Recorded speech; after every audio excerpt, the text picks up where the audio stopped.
Programang ito ay rated SPG, striktong patnubay at gabay ng magulang ang kailangan. Bagamat nakaligtas sila Tanggol at tuluyang natakasan ng mga kapulisan, ay hindi pa rin sila masaya dahil magkakaroon ng lamat ang samahan nila kila Divina.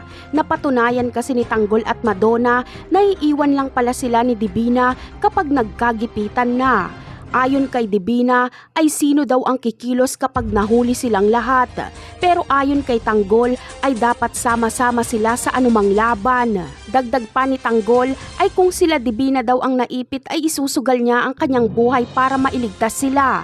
Sa pangyayaring ito ay klaro na hindi mahalaga kila Divina ang buhay ng mga kaibigan ni Tanggol. Dahil saka lang naman bumalik sila Divina noong bumalik sila Tanggol.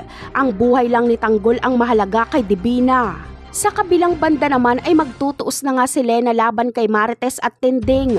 Agad na handusay si Marites dahil sa kanyang pagbagsak ay nabagok siya. Gagawin ni Tinding ang lahat para maprotektahan si Marites.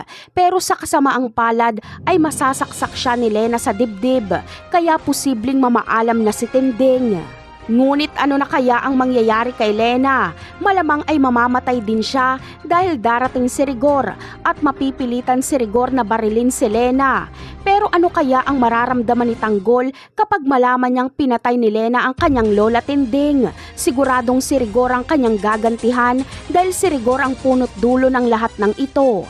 Napakarami pa nating dapat abangan sa mga susunod na episode. Paalam!